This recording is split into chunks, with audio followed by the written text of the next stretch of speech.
Это фентанил, один из самых мощных наркотиков в мире. Лишь одно его употребление может привести к моментальной зависимости и смерти. Каждый год этот наркотик убивает десятки тысяч людей по всему миру. А в США не первый год бушует опиоидная эпидемия, которая превращает людей в живых зомби. Но вы, вероятно, и так его пробовали. Если вам лечили сильные боли, вам делали операцию, фентанил мог быть одним из препаратов, что попадал в ваш организм. И ничего страшного не произошло. Вы не стали наркоманом, не оказались за решеткой, ваша жизнь не разрушилась, ни от какой зависимости вы не страдаете. Значит ли это, что зависимость – это вымысел? Но почему тогда жизнь большинству из нас портит совершенно безобидные вещи? Сахар, социальные сети, игры, порнография. И некоторым из нас эти вещи могут вредить хуже, чем некоторые вещества. Как это работает? Как на самом деле устроена зависимость? Почему наш мозг становится заложником собственных слабостей? Делает это снова и снова, и почему этот процесс не остановить? Как формируются вредные привычки? Что на это влияет? И почему каждый из нас зависим? О зависимостях обычный человек не знает ничего, кроме того, что это плохо.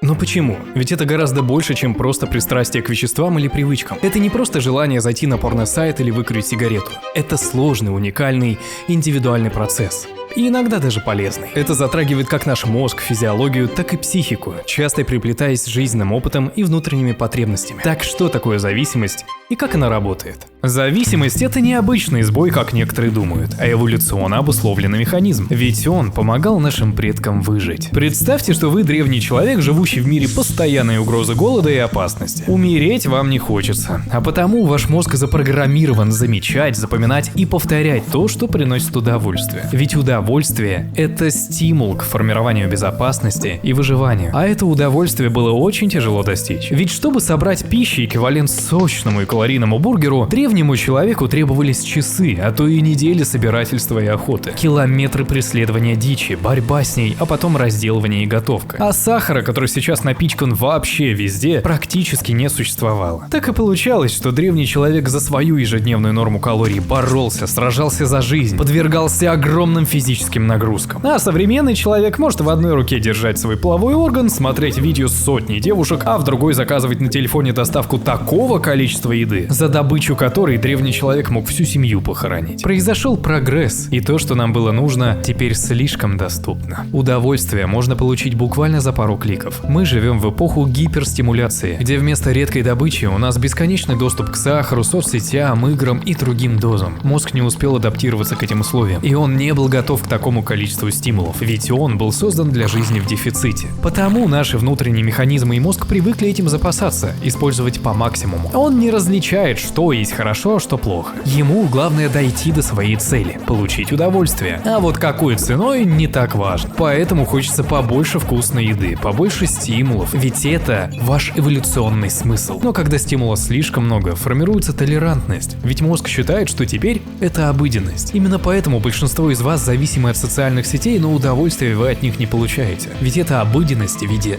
допинга, который вообще для мозга не создан. Головой мы все еще те же охотники-собиратели, которые просто хотят выжить, получить вознаграждение. Только сейчас наш естественный механизм работает против нас, а потому многие страдают от апатии, депрессии и неудовлетворенной жизни, потому что мир изменился, а вот мы только учимся в этом мире жить.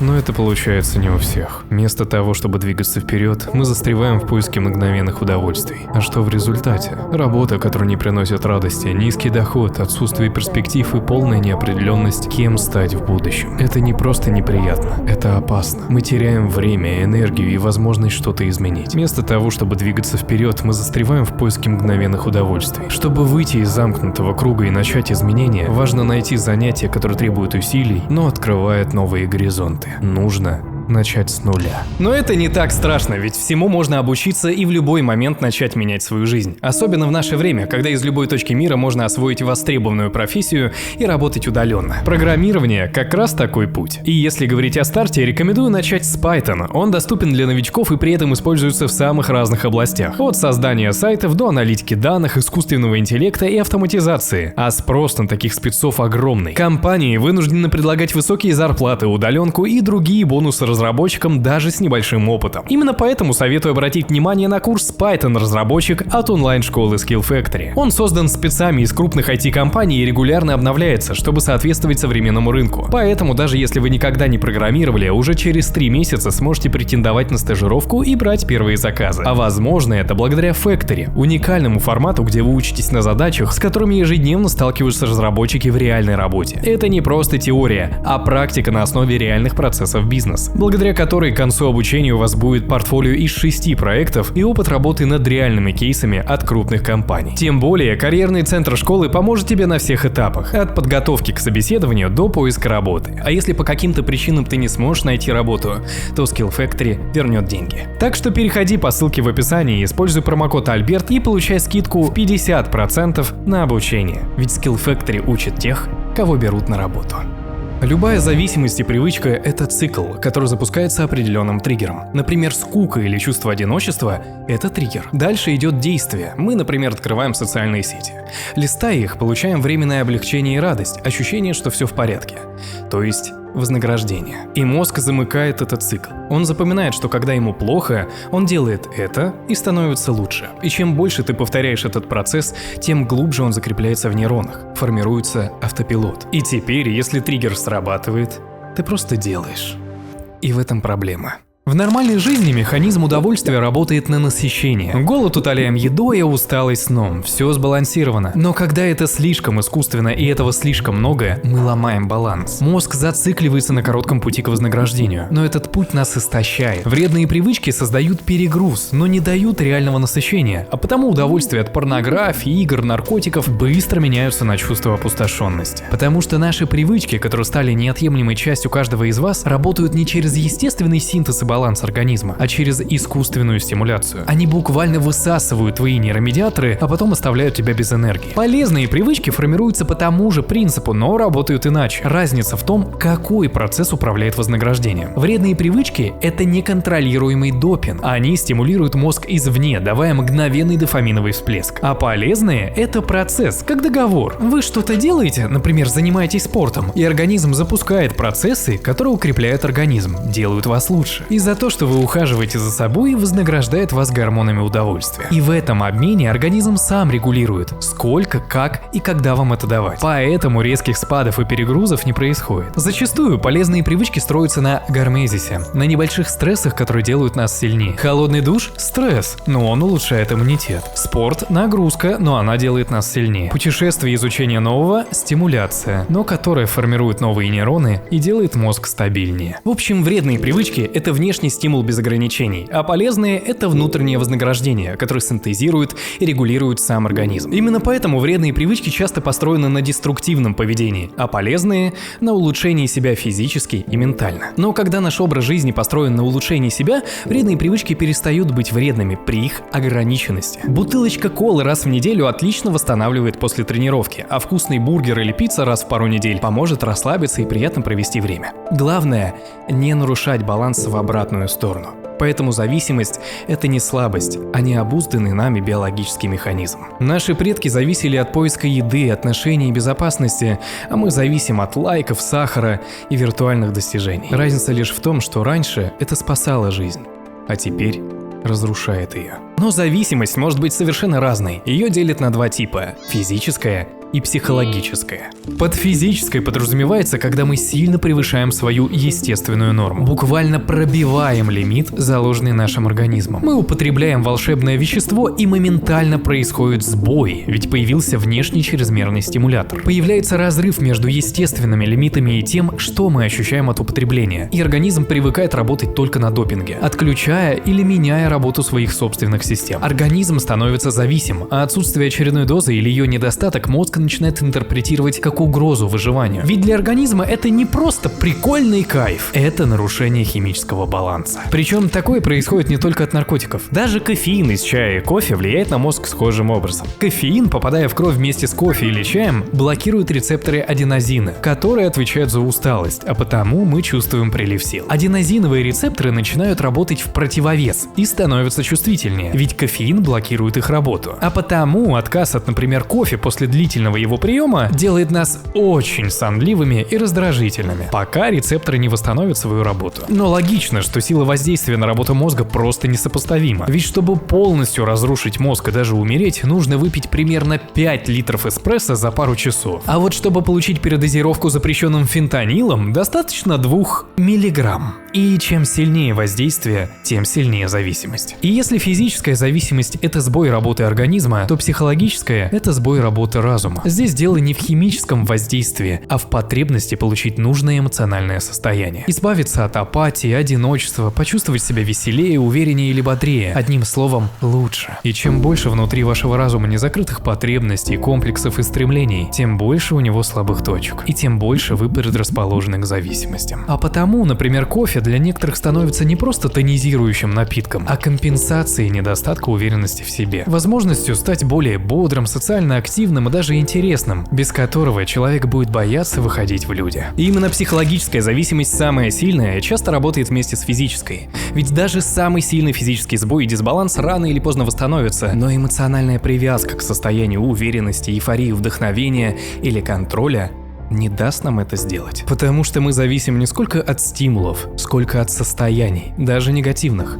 Мы можем скучать по плохим отношениям, потому что скучаем по ощущению любви. Можем зависеть и от тревожности. Постоянно прокручивая негативные сценарии, читая новости, мы чувствуем, что контролируем ситуацию. Может быть зависимости от страданий, от несчастья, ожидания жалости, внимания, заботы, ведь именно в таком состоянии мы ощущаем хоть какую-то эмоциональную подпитку. Истинных причин много, но они обычно глубоко скрыты внутри нас, и в этом нужно разбираться. По ссылке в описании вы можете получить доступ к серии видео об улучшении своего эмоционального интеллекта, которые я составил совместно с психологами. Мы тщательно разобрали каждую практику, чтобы вы могли распознать свои скрытые комплексы, разобраться в истинных потребностях и научиться жить в гармонии с собой. Помимо этого, вы получите доступ к видео по финансовой грамотности, бонусы в виде подарочных акций, закрытому телеграм-каналу и, самое главное, чат для общения по интересам, где можно найти поддержку и пообщаться на разные темы, в том числе со мной. А все это доступно в рамках одной недорогой подписки. Тем самым вы не только поддержите канал, но и инвестируете в свое развитие.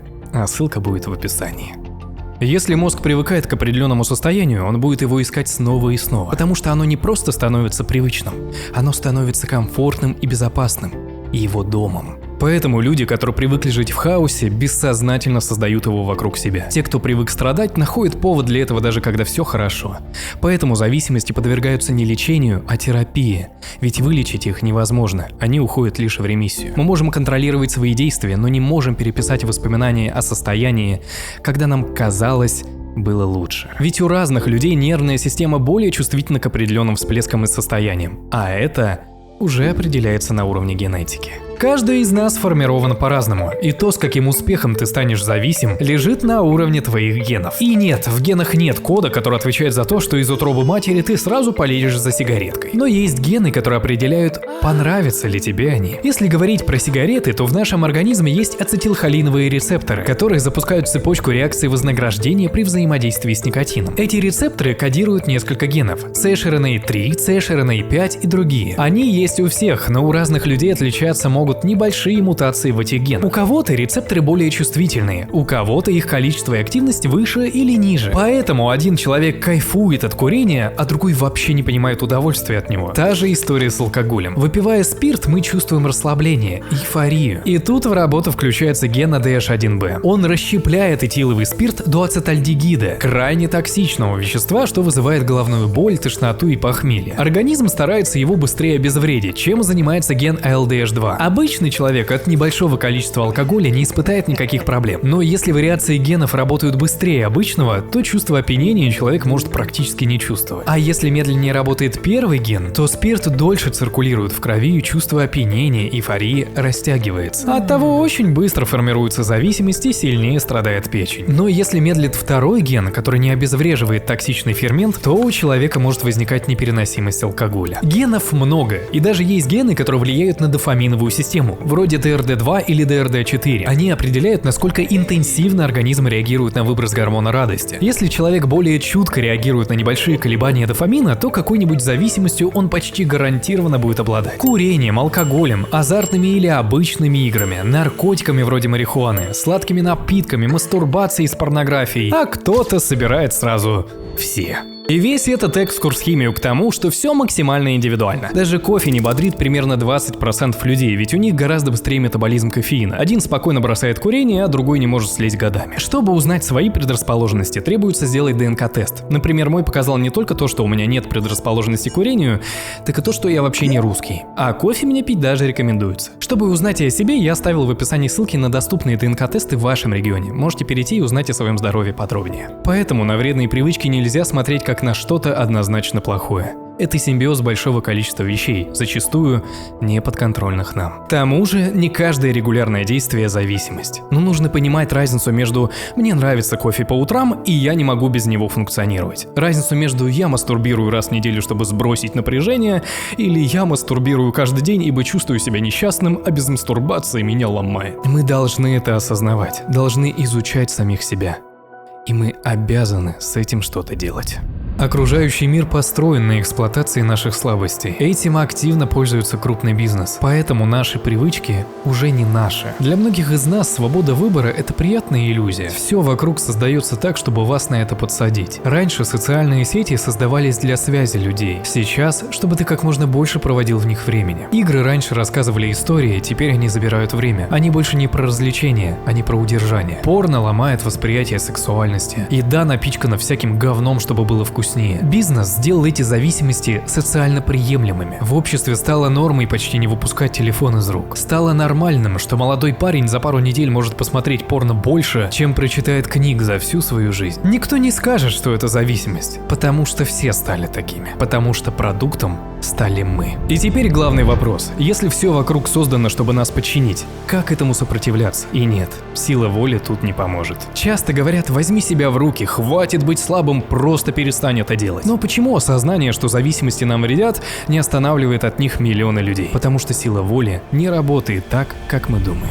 За силу воли отвечает префронтальная кора мозга, но ее ресурс строго ограничен. От обилия интеллектуальных задач мы устаем, и принимать решения нам становится тяжелее. Обычно отдых и здоровый сон восстанавливает наши ресурсы, и мы продолжаем функционировать дальше. Но если мы подвержены длительному и сильному стрессу, перерастающий в хронический, префронтальная кора страдает одной из первых. Разрушаются нейронные связи, подавляются когнитивные функции, и эмоциональная регуляция начинает работать со сбоями. Некоторые эксперименты это подтверждали. Когда человек подвергался стрессу, эмоциональным трудностям, он становился более пассивным, менее собранным и более склонным к компульсивным поступкам. Конечно, это не значит, что сила воли не работает совсем. Наоборот, наше умение выбирать и контролировать свои действия – это основа всей нашей жизни и ее успеха. Так, наблюдения показывают, что часть людей, которые тренируют самоконтроль, вроде поддержания осанки, ведения дневника доходов и расходов, можете, кстати, такую таблицу у меня скачать по ссылке в описании. Очень удобная. Со временем начинали лучше контролировать себя в других сферах жизни, включая свои вредные привычки. В 1970 году психологом Уолтером Мишелом был проведен зефирный эксперимент. Детям предлагали выбор: съесть один зефир сразу или подождать 15 минут и получить двойную порцию. Этот эксперимент не раз повторялся, и в нем обнаружили: у некоторых людей, которые были способны подождать и отсрочить удовольствие, жизнь складывалась лучше. Они были менее импульсивными, добивались большего. То есть этот навык очень важен, и его можно в себе развить. Просто когда человек слишком подвержен стрессу и усталости, эта задача становится слишком сложной, и только на силу воли надеяться трудно. Но в этом эксперименте важна не сколько их судьба, а то, как дети себя контролировали. Они не просто терпели, они отворачивались, играли с пальцами, закрывали глаза, меняли фокус внимания. Самоконтроль – это не терпение, а стратегия. Выполнение вредной привычки не требует никаких усилий, ведь это автоматический цикл. Около половины наших ежедневных действий – это заученная реакция мозга на определенные триггеры. Поэтому нужно не бороться с вредной привычкой, а заменить часть этого пазла.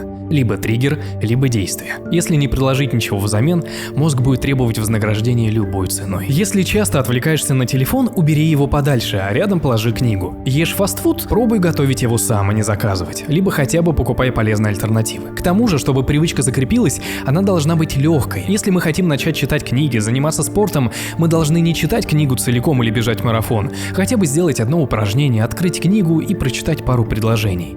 А потом еще И еще, когда действие слишком сложное, мы его избегаем, но когда оно легкое, оно быстрее закрепится и заменит нашу вредную привычку. Поэтому на начальных этапах у полезной привычки должен быть порог входа и время затрат ниже, чем у вредной. И со временем, во время скуки, мы начнем читать книги, смотреть лекции или гулять, а не просто бессмысленно листать телефон. К тому же не стоит забывать, что подобные действия – это поведенческие зависимости, которые как появляются, так и меняются на другие. В среднем они формируются от нескольких недель до нескольких месяцев. Поэтому подберите для себя наилучшую стратегию изменения своего досуга, своего поведения, и ваши усилия точно окупятся. Но что, если проблема не в привычке? Не в силе воли и не в механике действий.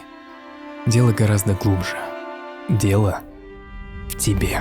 В 1978 году канадский психолог Брюс Александр провел эксперимент, известный как парк крыс. В ходе эксперимента крыс разделили на две группы, и у каждой был выбор между обычной водой и водой с добавлением наркотиков. Первая группа крыс содержалась в одиночной камере, а вторая обитала в пространстве с игрушками, туннелями и другими крысами. Крысы, что содержались в одиночестве, очень быстро становились зависимы от воды с наркотиками и часто получали передозировку. А крысы из второй группы не притрагивались к воде с наркотиком. Имея тот же выбор, они не проявляли признаков зависимости, будучи удовлетворенными внешней средой. И что интересно, крысы из одиночных групп, когда их помещали в парк ко всем остальным, переходили на обычную воду. И также наоборот, те, кого из социума помещали в изоляцию, быстро становились зависимыми. Зависимость – это не просто результат действий веществ или шаблонов действия на мозг. Это еще способ компенсации внутренних дефицитов. Это искаженная реализация нашей естественной тяги к приятному и отказа от неприятного. Этот механизм нас веками спасал от вымирания. Просто современный мир несоразмерно перегружен соблазнами, и даже живя в огромных мегаполисах, мы чувствуем себя одинокими и изолированными. А зависимости лишь заполняют нашу пустоту внутри. Часто зависимые от порнографии очень быстро бросают свою привычку, стоит им вступить в здоровые отношения. Хотя до этого они могли годами пытаться бросить. Потому что прежняя доза теряет силу, ведь пропадает сама причина. Потому что порнозависимость маскирует одиночество и неудовлетворенность. Желание допоздна сидеть в телефоне скрывается за обычным желанием больше проводить времени для себя, а не на работе или учебе. Желание постоянно играть в игры – это бегство от угнетающей реальности. А иногда вследствие низкой самооценки просто наказываем себя, продолжая повторять те привычки, которые делают нам хуже. Ведь считаем, что если мы неудачники, значит должны страдать. То есть главная стратегия – это не просто закрыть доступ к вредным вещам, а посмотреть на свои привычки под другим углом, задать вопрос – зачем она нам? Не нужно смотреть на это как на слабость, нужно смотреть на это как на сигнал о помощи. Бросив одно, мы обязательно станем зависимы от другого, если не работаем над потребностью внутри себя. Нужно не убирать ее, а понять, что она для тебя значит. У всех ответ на этот вопрос разный, поэтому ты сам должен научиться задавать себе вопросы. Что ты получаешь от этой привычки? Чего бы ты хотел на самом деле? И если бы тебе предложили обменять эту привычку на что-то другое, чего бы ты попросил? Мы не безвольные, мы не слабые. Мы просто хотим быть счастливыми.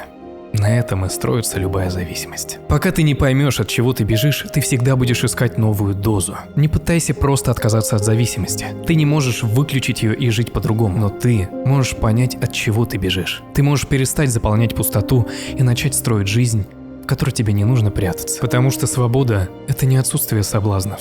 Свобода – это когда ты больше не зависишь от них. Ведите здоровый образ жизни и любите себя. Это самая лучшая и полезная зависимость. С вами был Альберт, подписывайтесь на канал и мои социальные сети. Также в моем приватном клубе вы найдете больше практик по избавлению от вредных привычек. Все ссылки в описании. Всего хорошего.